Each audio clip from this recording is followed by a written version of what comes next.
dans la vidéo d'aujourd'hui, on va redémontrer le théorème de décomposition des noyaux. Donc je trouve que c'est assez formateur de revoir cette preuve en détail dans le cadre du chapitre sur les polynômes d'endomorphisme. Donc comment on va démontrer ce théorème de décomposition des noyaux, qu'on appelle aussi souvent le lemme des noyaux? Eh bien, par récurrence. Donc, j'ai déjà écrit l'hypothèse de récurrence ici. Donc, on considère PK, si P1, etc. jusqu'à PK sont premiers entre 2 à 2. Alors, on a le noyau de P de F est égal à la somme directe des noyaux P1 de F, P2 de F, P3 de F, etc. jusqu'à PK de F. Bon, on commence par l'initialisation et on va voir qu'en fait, dans cette preuve, c'est l'initialisation qui est la plus longue. L'hérédité, elle va se faire en quelques secondes. Donc l'initialisation, la particularité ici, c'est qu'on va la faire pour k égale 2, parce que pour k égale 1, bon, il n'y a pas trop d'intérêt. Donc on le fait pour k égale 2.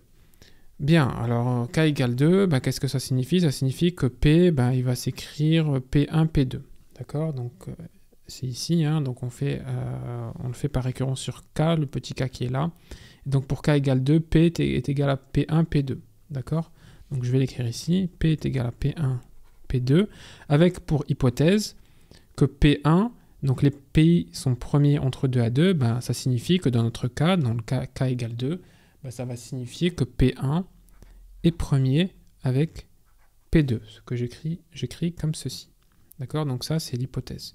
Et donc, qu'est-ce qu'on va devoir montrer? Donc, on doit montrer quoi? On doit montrer que ker de P de F, ça va être ker de P1 de F, en somme directe, avec ker de P2 de F. Donc ça, c'est l'initialisation, c'est ce qui est dur à montrer. Et l'hérédité, vous allez voir que ça va être assez rapide en fin de compte. Donc comment on démontre une égalité comme ceci, en somme directe? Donc en général, ça se fait en deux étapes. C'est ce qu'il y a de plus simple à faire. C'est premièrement de montrer que l'intersection est nulle. Donc en gros, il faut commencer par montrer, si vous voulez, que ker de P1 de F intersecté avec le noyau de P2 de F, bah ça c'est 0, le singleton 0. Et puis la deuxième étape, donc ça c'est pour avoir la somme directe, et du coup la deuxième étape, bah, c'est de montrer que ker de P de F est égal à ker de P1 de F plus ker de P de F. Voilà ce qu'on doit montrer pour avoir ce résultat qui est là. On va commencer par le petit i. Donc petit 1, hop. Et donc on veut montrer que ker de P1 de F inter ker de P2 de F est le singleton 0. Eh bien, on va se donner un x là-dedans et on va montrer que ce x est nul. Donc soit x appartenant à ker de P1 de F intersecté avec ker de P2 de F. Eh bien, l'objectif, c'est de montrer que x, il vaut 0, en fait. Alors, on va écrire ce que... en fait, on va utiliser l'hypothèse que P1 est premier avec P2. D'accord? Donc, P1 et P2 sont premiers entre eux.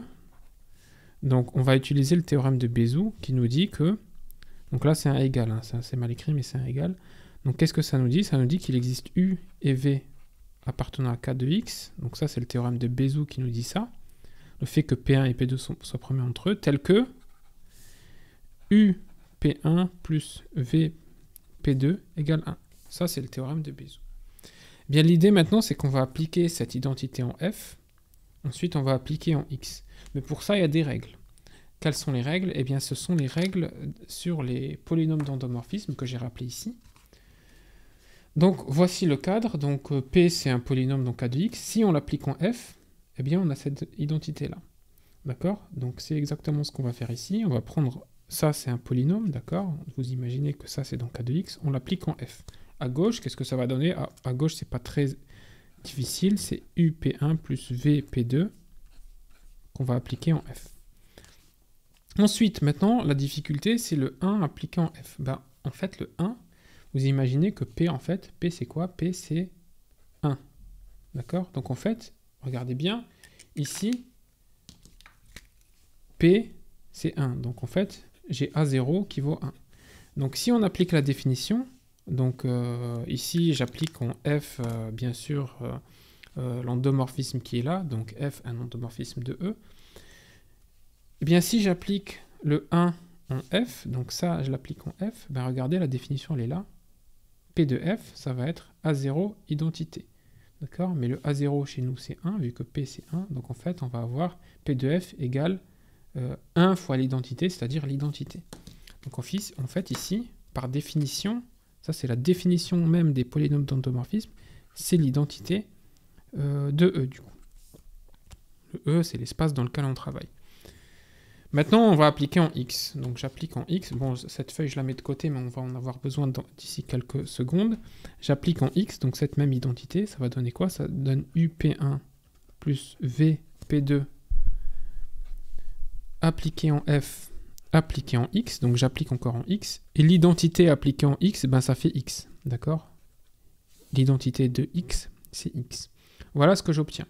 Bon, maintenant ça je peux développer, hein, donc ça va être UP1 de F appliqué en X plus VP2 de F appliqué en X est égal à X.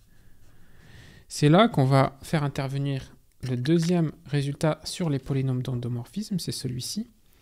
En fait, lorsque vous avez P fois Q appliqué en F, ben ça va être rien d'autre que P de F rond Q de F. Ça. Donc ça, c'est un résultat qu'on peut considérer comme un résultat de cours, mais qui, malgré tout, peut se démontrer. D'accord? Donc ça, c'est P de F rond Q de F. D'accord? Donc QP appliqué en F, c'est Q de F rond P de F. OK? En fait, tout ça, ça va être égal, donc ça va être égal à ça, et ça va être égal à ça, ça va être égal à ça, et ça va être égal à ça. Bah, en fait, ça c'est égal à ça parce qu'en fait, le corps des polynômes est bien sûr commutatif. C'est-à-dire que si vous prenez deux polynômes P et Q, bah, ça va être égal à Q fois P. Hein. Je vous invite à faire le calcul avec des polynômes, que vous fassiez P fois Q ou Q fois P, bah, c'est fait la même chose. D'accord? Donc c'est pour ça que PQ appliqué en F, bah, c'est P de F rond Q de F. Et QP appliqué en F, c'est Q de F rond P de F. Donc en fait, on a cette égalité qui est là. Donc P de F rond Q de F est égal à Q de F rond P de F. Mais c'est ce qu'on applique ici. Avec P égale U et Q égale P1, on applique ça. Et donc on va avoir ceci. Donc on va avoir ici, ça va être égal à quoi? Par ce rappel, ça va être égal à U de F rond P1 de F appliqué en X. Plus, et là pareil, hein, j'applique le rappel. Donc c'est V de F rond P2 de F appliqué en X qui est égal à X. Mais c'est là qu'on va voir, en fait, on va revenir ici, et donc on va voir un peu ce qu'on a. Donc X, on a dit, il est où? X, on a dit, il est dans le noyau de P1 de F, mais aussi dans le noyau de P2 de F. Ça signifie quoi? Bah, ça signifie que s'il est dans le noyau de P1 de F, bah, ça signifie que P1 de F en X, ça vaut 0. D'accord? Donc en fait, ça là, ça vaut 0, car X appartient à ker de P1 de F. D'accord? Ici, pareil, ça vaut 0, car quoi? Car X appartient à ker de P2 de F. D'accord? C'est ce qu'on avait là, hein. X, on l'a pris là, et donc on a ceci. Bon, alors maintenant, qu'est-ce qu'on va avoir? On va avoir U de F appliqué en 0 plus V de F appliqué en 0 égale X. Sauf que maintenant, si on reprend la fiche rappel, polynôme d'endomorphisme, par définition, c'est un endomorphisme. Donc ça, c'est un polynôme d'endomorphisme. Donc ça, c'est un endomorphisme. D'accord? Et ça, pareil. Mais un endomorphisme, vous savez que ça a pour particularité d'être nul en 0. C'est-à-dire que là, ça en 0, ça va valoir 0. Donc en fait, je vais avoir x égale 0 plus 0, c'est-à-dire x égale 0. Et donc j'ai démontré mon petit i. Maintenant, je vais faire la même chose. Je vais démontrer maintenant le 2i. Donc ça se démontre aussi par double inclusion. Hein, donc je vais prendre un x dans ker de P de F et je vais montrer qu'il s'écrit comme ceci. Donc on va montrer cette première inclusion. Ensuite, on va montrer l'inclusion inverse. Donc, on commence par cette inclusion. Donc, allons-y. Soit x appartenant à ker de P de F. Alors, pour rappel, hein, P, c'est P1, P2. Donc, en fait, ça, c'est la même chose que ker de P1, P2 de F. Hein, d'accord? Parce que P, en fait, c'est P1, P2. Et donc, qu'est-ce qu'on doit montrer pour montrer qu'on a cette égalité-là? En fait, par définition, c'est montrer qu'en fait, X... Montrons que X, il s'écrit sous la forme Y1 plus Y2, avec Y1 qui est dans P1 de F et Y2 qui est dans P2 de F. Donc, avec Y1 appartient à ker de P1 de F et Y2 appartient à ker de P2 de F. Eh bien, comment on va faire ça? Eh bien, figurez-vous qu'en fait, on va se servir de cette ligne-là. Donc, on va se servir de cette ligne-là, ici, que j'ai écrite en rouge. Hop. En fait, moi, j'affirme que le Y1, je vais dire que c'est là où il y a le 2, en fait, ici. Vous voyez, pour s'en rappeler, il faut se dire, bon, le Y1, je vais dire, c'est là où il y a le 2 ici. Donc, là, je vais prendre Y1, tout ceci. Et Y2, ben, je vais dire, ça va être tout ça. Là où il y a le 1, du coup. Là où il y a le 1, je vais dire, ça va être Y2. Du coup, j'aurai bien X égale Y1 plus Y2, vous êtes d'accord? Donc, si je dis Y1, c'est lui, et Y2, c'est lui, ben, j'aurai bien X égale Y1 plus Y2. Maintenant, ce qu'on doit vérifier ici, c'est que Y1, il est bien dans ker de P1 de F, et Y2 est dans ker de P2 de F. Bon, on va le faire pour Y1, et vous allez voir qu'en fait, pour Y2, c'est exactement la même chose. Donc, est-ce que Y1 appartient, point d'interrogation, à ker de P1 de F? Ben, qu'est-ce qu'il faut montrer? Il faut montrer que P1 de F appliqué en Y1 égale à 0. Eh bien, on va remplacer par ce fameux Y1 là. Donc, on va remplacer par ce Y1 ici. Et on va voir si ça vaut 0 ou pas. Donc, allons-y. Donc, je fais un petit trait ici. Donc, P1 de F appliqué en Y1, ben, ça va être donc appliqué en V de F rond P2 de F donc appliqué en X. Voilà.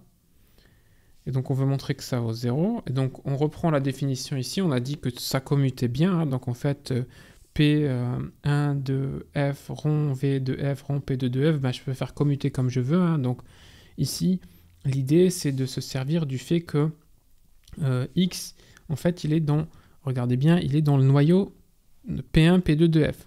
Ça veut dire quoi? Ça veut dire qu'en fait, que P1, P2 de F appliqué en X, ça vaut 0. Donc ici, je vais m'arranger ici pour avoir du P1, P2 ensemble, du coup, du P1, P2 de F.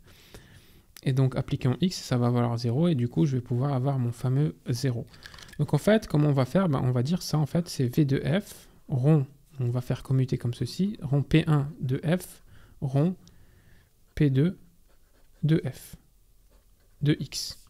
Et donc, on reprend cette définition, donc P de F rond Q de F, c'est la même chose que P1, c'est la même chose que PQ de F, donc ici j'applique ça là, donc en fait ça là, ça va être P1, P2 de F, si je prends ça dans ce sens-là, ok?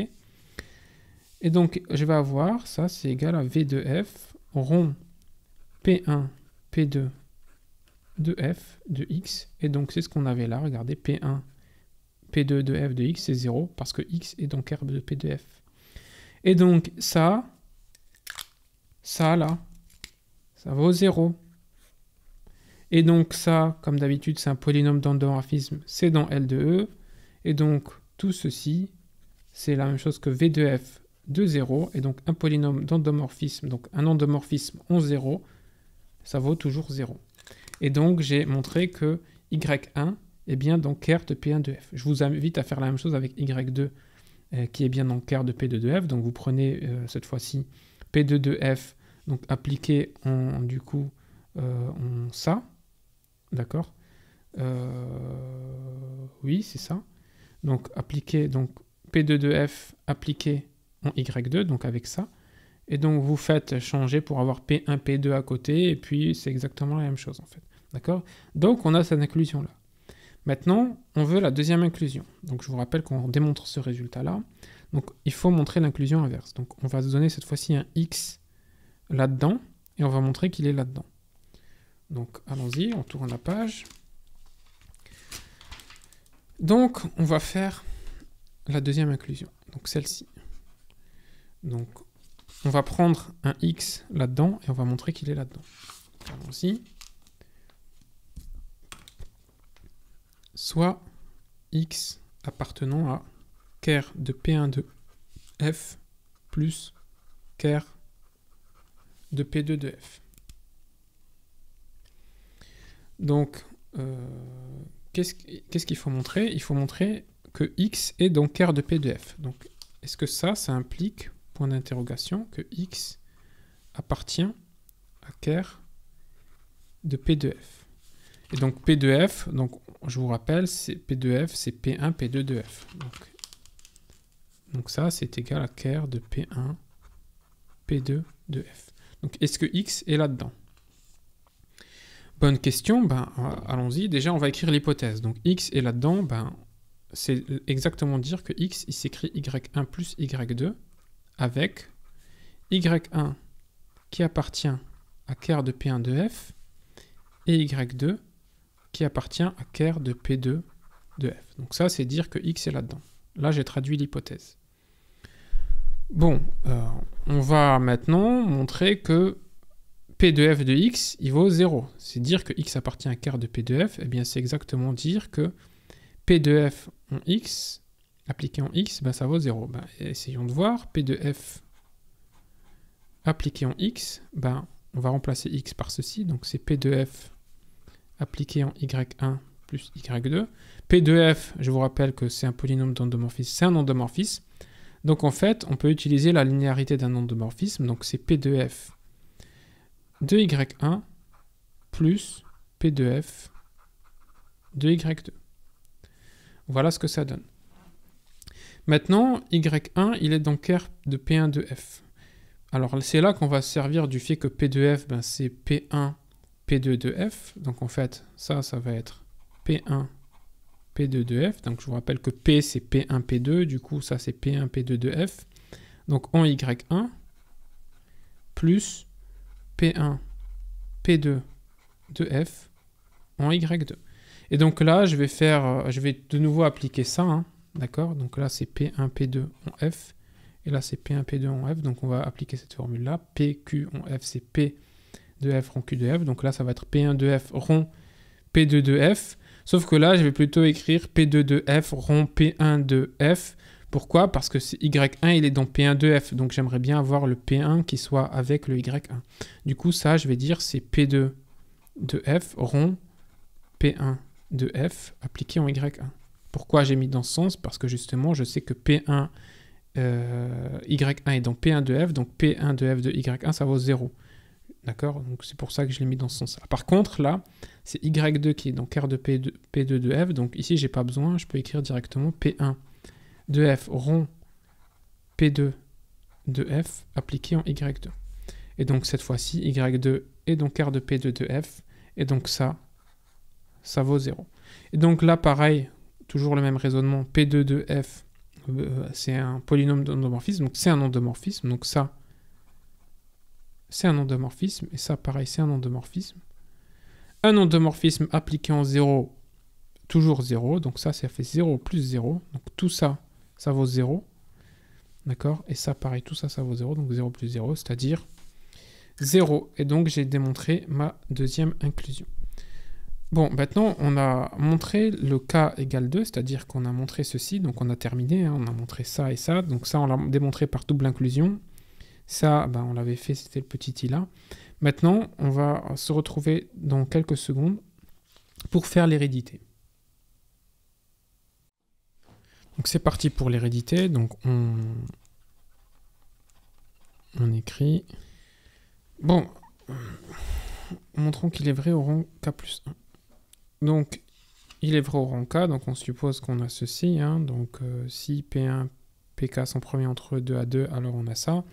Maintenant, on va le montrer au rang k plus 1, donc on va se donner P1 jusqu'à PK plus 1 des polynômes premiers entre 2 à 2, donc soit P1, etc., PK, PK plus 1, avec tous ces polynômes, donc P1, P2, etc., jusqu'à PK plus 1 qui sont premiers entre 2 à 2. Et donc, montrons que Donc ce qu'on peut faire déjà, c'est commencer par écrire P. En fait, c'est P1, etc. jusqu'à PK, PK plus 1. Donc ça, c'est par définition. Donc je vous rappelle, P, c'est le produit des PK.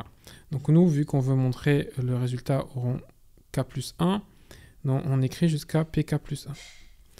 Bon, alors l'astuce, c'est d'écrire en fait ici ce polynôme sous la forme Q1, Q2. Alors Q1, ça va être P1 fois P2, etc. jusqu'à fois PK, et Q2, ça va être PK plus 1.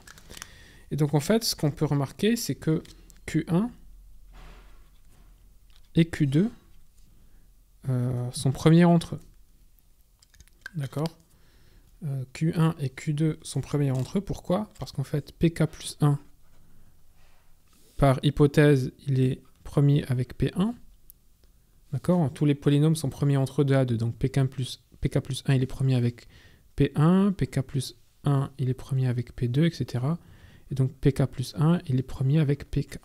Et donc ça implique, avec ce rappel-là, donc si A est premier avec B et A est premier avec C, alors A est premier avec BC. Eh bien, ce résultat, il se généralise avec plusieurs polynômes. Donc en fait, ça implique que PK plus 1 est premier avec le produit, donc P1 jusqu'à PK. Voilà, donc en fait, Q1 est premier avec Q2, parce qu'en fait, PK plus 1, c'est Q2, d'accord ? Et ça, ben, c'est Q1, d'accord ? Donc, voilà. Donc ici, j'ai oublié le égal 1, bien sûr, pour dire qu'ils sont premiers entre eux. Bon, Q1 est premier avec Q2. Et donc, en fait, on peut appliquer le cas K égale 2. Pourquoi ? Parce que le cas K égale 2, ici, P égale P1, P2. P1 est premier avec P2. Et donc, on a ceci. Ben, on peut appliquer exactement la même chose avec cette fois-ci Q1 et Q2. D'accord ? Donc, on a le droit de faire ça. Donc, en fait, ker de P de F, donc ça, c'est le cas K égale 2 qui nous dit ça. C'est égal, en fait, à ker de Q1 de F plus somme directe, ker de Q2 de F. K égale 2 qu'on applique. Et bien maintenant, cette fois-ci, je vais pouvoir appliquer l'hypothèse de récurrence avec Q1, parce que on a supposé que le résultat était vrai au rang K. Au rang K, ben, on a dit que c'est vrai, hein, P1, etc., PK sont premiers entre eux, c'est toujours le cas. Et donc on a ker de P1, P2, P3, etc., jusqu'à PK de F qui est égal à ker de P1 de F plus en somme directe jusqu'à ça. Donc Q1, c'est exactement ça. Hein. Q1, c'est P1, P2, P3, P4, etc. jusqu'à PK. Donc en fait, là, j'utilise l'hypothèse de récurrence avec Q1 pour dire que c'est égal à ker de P1 de F plus, etc. plus ker de PK de F en somme directe. D'accord? Donc ça, c'est égal à ça par hypothèse de récurrence. Et tout le reste, ben, je réécris. Donc plus Q2 de F, ker de Q2 de F, pardon. Et donc Q2, c'est PK plus 1.